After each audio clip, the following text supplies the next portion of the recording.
हमारे देश में कई धार्मिक स्थल हैं। हर धार्मिक स्थल से जुड़ी कोई ना कोई मान्यता जरूर प्रचलित रहती है। आज हम बात कर रहे हैं ऐसे मंदिर की जिसकी स्थापना के पीछे काफी दिलचस्प और रोचक कहानी है। ये मंदिर कानपुर देहात के डेरापुर में सेंगुर नदी के किनारे प्रकृति की खूबसूरत वादियों के बीच मौजूद है। नमस्कार, खबर ज्ञान के इस विशेष शो में आपका बहुत बहुत स्वागत है।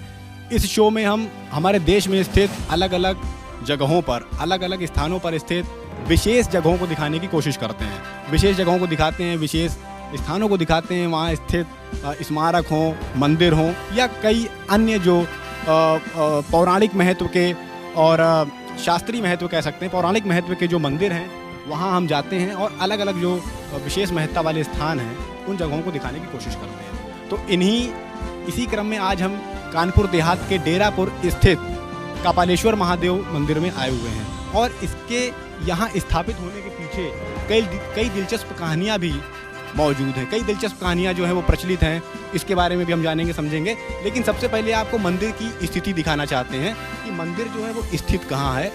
तो आप देख सकते हैं जो चारों तरफ का नज़ारा है, यहाँ का जो नज़ारा आप देख सकते हैं बहुत ही मनमोहक, बहुत ही आकर्षक, बहुत ही शानदार। जितने भी शब्द कहे जाएं उतने ही कम हैं। बहुत ही शानदार नज़ारे हैं और यहाँ आप देख सकते हैं छोटी छोटी पहाड़ियाँ हैं और एक नदी भी यहाँ बगल में स्थित है। तो ये मंदिर जो है काफ़ी शानदार, भव्य, देखिए एक ऊंचे चबूतरे पर बना हुआ है।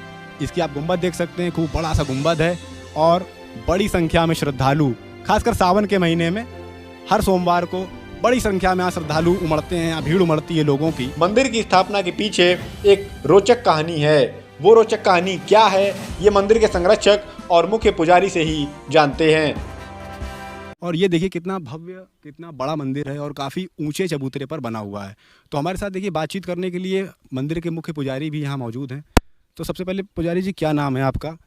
हमारा रामनाथ नाम है और यहाँ हम 10 साल से यहाँ हम पुजारी के बल पर रह रहे, बाबा के बल पर नहीं रह रहे। कि जो यह लाट बनी है, जो यहाँ लिखा है, हमारी 65 साल की उम्र है, ये नीमनाथ महाराज की है लाट। इसी में शंकर जी स्वयं भू से निकले हैं। काम पाले साहब जानना चाहते हैं स्थापना कैसे हुई शिवलिंग की यहाँ? स्थापना ये हुई है कि मदन मिश्रा के बाबा परबाजा जो हों, वो नीमनाथ महाराज थे।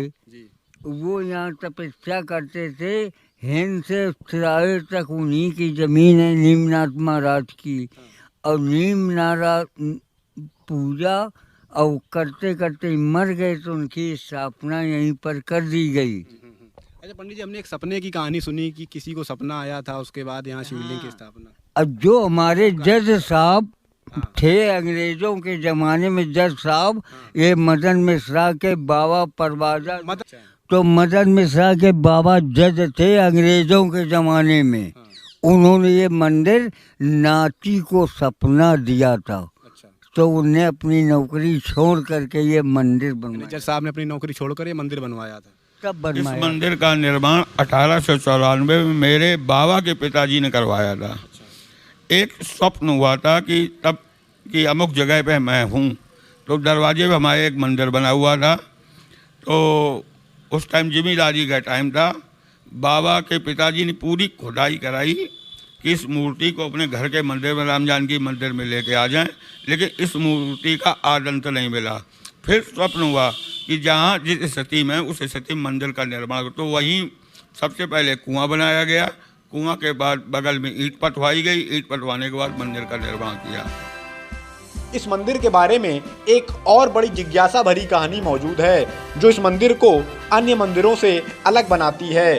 दरअसल हमें पता चला कि इस मंदिर में एक मजार जैसी दिखने वाली आकृति भी मौजूद है, जिसके चलते यहाँ मुस्लिम समुदाय के लोग भी सजदा करने के लिए आते हैं। लेकिन जब हमने इस बारे में मंदिर के संरक्षक से बात की तो उन्होंने क्या कहा, आइए जानते हैं। अच्छा, ये शिवलिंग जो है कुछ अलग तरह की है मदन जी, मतलब ये गोल शिवलिंग हमें नहीं देखने को मिली। एक ऐसा लग रहा पूरा एक काफ़ी लंबी शिवलिंग है, तो इसके पीछे क्या कारण है, क्या रहा होगा पहले? जब स्वप्न हुआ था तो ये समाधि निकली थी। अच्छा। तो उन्होंने मुझसे, बाबा के पिताजी स्वप्ने में ही बताया कि हमारे शिष्य नीमनाथ जी महाराज की समाधि है और उसको उसी स्थिति में पहले ये विचार आया कि मार हिंदू मुस्लिम का बवाल होगा, ये होगी, दिक्कत होगी, तो एक विचार आया कि इसको हटा दिया। लेकिन स्वप्न हुआ कि यथास्थिति स्थिति में उस मंदिर का वो वैसी समाज को रखा जाए। तो हिंदू मुस्लिम आपने कहा, क्या मुस्लिम का मतलब कोई मजार रही होगी ऐसा कुछ? नहीं नहीं नहीं, ये उनके दिमाग में रहा कि शायद मजार हो, तो स्वप्न आया कि मेरे शिष्य नीमनाथ जी महाराज की समाधि है, उसको वैसी रहने दीजिए। हाँ, तो उसको वैसा ही रखा। इसके अलावा आता कोई नहीं, लेकिन मंदिर हमारा 24 घंटा फ्री है।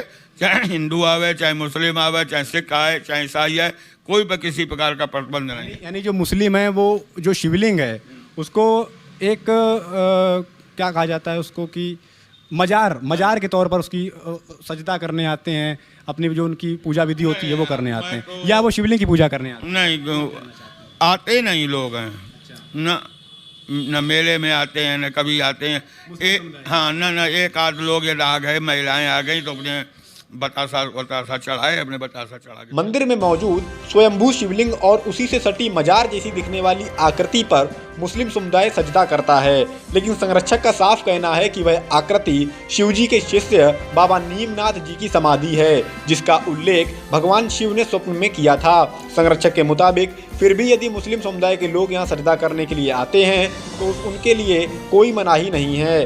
अब उस आकृति का क्या रहस्य है, क्या सच्चाई है, यह तो गहन शोध का विषय है। यदि वह आकृति मजार ही है तो ये मंदिर हिंदू मुस्लिम एकता का शानदार संदेश दे रहा है, और यदि वह भोलेनाथ के शिष्य नीमनाथ जी की समाधि है तो यह भी देश का संभवतः ऐसा पहला मंदिर होगा शिवलिंग से सटकर ही शिव जी के शिष्य की समाधि मौजूद हो। लेकिन बात करें यदि इस मंदिर की तो यह मंदिर बहुत ही खूबसूरत जगह पर मौजूद है। मंदिर के बगल से बहती सेंगूर नदी इसकी सुंदरता पर 4 चांद लगा रही है।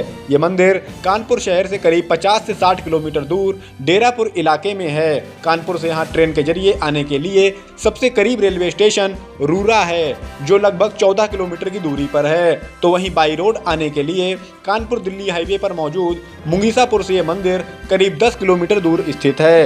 जिस इलाके में यह मंदिर है वह इलाका बिल्कुल बीहड़ जैसा दिखाई देता है। ऊंची ऊंची पहाड़ियां और उनके नीचे से बहती सेंगूर नदी और रोड से करीब 100 फीट की ऊंचाई पर स्थित यह मंदिर कानपुर देहात की आन बान शान है।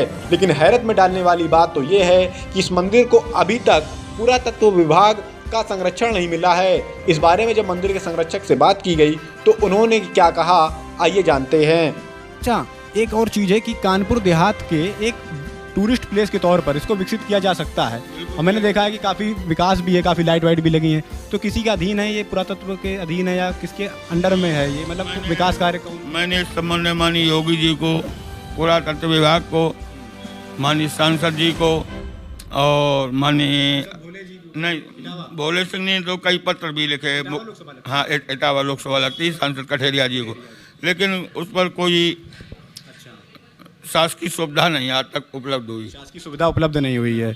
तो देखिए ये बहुत ही एक टूरिस्ट प्लेस के इसके तौर पर विकसित किया जा सकता है, और इससे जो है रोजगार का भी सृजन हो सकता है, और कहीं ना कहीं एक टूरिस्ट प्लेस विकसित होने से कई लोगों को रोजगार मिल सकता है, काफ़ी लाभ मिल सकता है कानपुर देहात को एक राजस्व संग्रहण के तौर पर भी। तो अभी जो विकास कार्य हो रहे हैं ये किसके? और ये विकास कार्य तहसील दिवस के माध्यम से होते हैं, क्योंकि 2 पंचवर्षीय यहाँ का मुस्लिम चेयरमैन अंसार अली गुड्डू फौजी होता है, वो काम में टांग लगा देता है।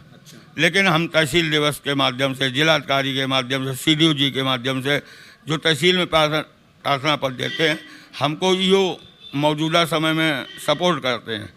ईओ साहब के सहयोग से फिर हमारा काम हो जाता है। ये जो इंटरलॉक मंदिर परिसर में, ये हमारा जो भतीजा चेयरमैन था तो उसने ये सब इंटरलॉक वगैरह कराई है। और सबसे बड़ी चीज़ अभी देखिए यही है, हम भी अपने चैनल के माध्यम से अगर ये सरकार तक बात पहुंच जाए कि इस मंदिर को पुरातत्व के अधीन लाया जाए, क्योंकि काफ़ी शानदार नज़ारे हैं, बहुत ही, अगर एक टूरिस्ट प्लेस के तौर पर इसको विकसित किया जाएगा तो मैं यकीन से कह सकता हूँ, क्योंकि जो मैंने अनुभव किया है वहाँ, ये मैं दावा कर सकता हूँ कि भाई कम से कम 1000 की संख्या में तो लोग आएंगे ही आएंगे अगर उसको विकसित किया जाए। बिल्कुल सही है, सैकड़ों लोग अब भी प्रतिदिन आते हैं। भी आते हैं। सोमवार को तो कम से कम 1000 लोग आते हैं प्रति सोमवार को। अच्छा। हाँ, तो कहाँ से लोग आते हैं, मतलब आप अलग अलग जिलों से भी आते हैं? हाँ, क्षेत्रों से? नहीं, जिलों से। अच्छा। नेवला, इलाहाबाद, कानपुर, दूर दूर के लोग यहाँ पर, हाँ दूर दूर के लोग आते हैं। हाँ। लेकिन अभी भी देखा जाए तो एक प्रदेश के स्तर पर या राष्ट्र के स्तर पर वो पहचान अभी तक नहीं है। नहीं, वो पहचान नहीं मिल रही, ना वो पहचाने नहीं मिल पाई। हालांकि मैंने सब सुविधाएं वहाँ, इन्वर्टर भी मैंने लगवाया है, मैक भी लगवाया है, पुजारी के रहने के, खाने पीने की मैं व्यवस्था सब पूरी करता हूँ, सब व्यवस्थाएं हैं, लेकिन शासन के स्तर पर कोई वांछित सहयोग नहीं मिल पाता है। तो देखिए, सहयोग नहीं मिल पाता है तो ये अपील है हमारी, अगर आवाज़ ऊंचे स्तर पर पहुंच जाए तो आपसे अपील है कि कृपया इस मामले को संज्ञान में लें, कृपया मंदिर को देखभाल के लिए इसको जो है विभाग के अंतर्गत लें या अपने अंतर्गत लें, जिससे इस मंदिर का समय समय पर जीर्णोद्धार तो हो ही, लेकिन साथ में अन्य जो विकास कार्य भी जो हैं आसपास वो भी संभव हो सकें। बहुत बहुत धन्यवाद आपका, आपने हमसे बातें की, बहुत अच्छा लगा। तो ये देखिए दृश्य, खूबसूरत पहाड़ियों में बसा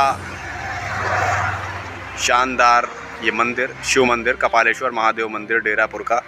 और ये देखिए बगल से निकलती हुई सेंगुर नदी।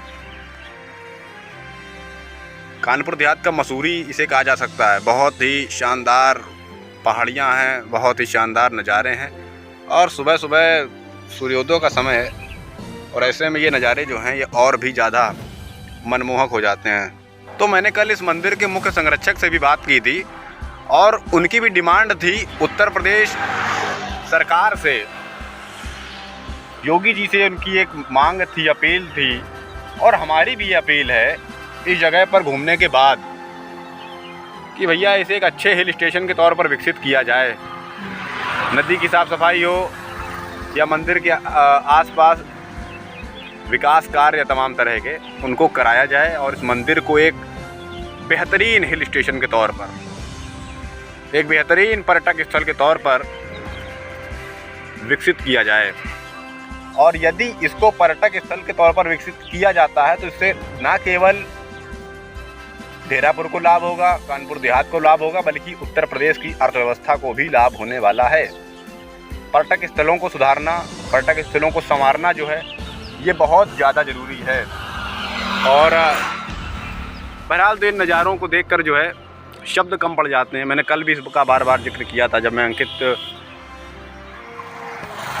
के साथ कल इस मंदिर में आया था, और आज भी जब मैं यहाँ से गुजर रहा हूँ, भाई साहब शब्द कम पड़ जाते हैं, शब्द ही नहीं रह जाते हैं व्याख्या करने के लिए। बड़ी बड़ी कविताएं लिखी जाती हैं, अच्छे अच्छे लेख लिखे जाते हैं, लेकिन अगर आप इन नज़ारों को देख लेते हैं तो आप न केवल उन लेखों को भूल जाते हैं बल्कि इन भावनाओं में खो जाते हैं। बिल्कुल खूबसूरती, बहुत शानदार खूबसूरती। कानपुर देहात की गिनती आज भी देश के पिछड़े जिलों में होती है, जहां युवा रोजगार के लिए परेशान रहते हैं। वे रोजगार की तलाश में दूर दराज के क्षेत्रों में जाते हैं, लेकिन यदि इस मंदिर के आसपास विकास कार्य करवाए जाते हैं, मंदिर को पुरातत्व विभाग के अधीन लाया जाता है, तो संभवतः इस क्षेत्र में पर्यटन को पंख लगेंगे और रोजगार के भी अवसर पैदा होंगे। ऐसे में सरकार को इस ओर जरूर ध्यान देना चाहिए। स्पेशल रिपोर्ट खबर ज्ञान।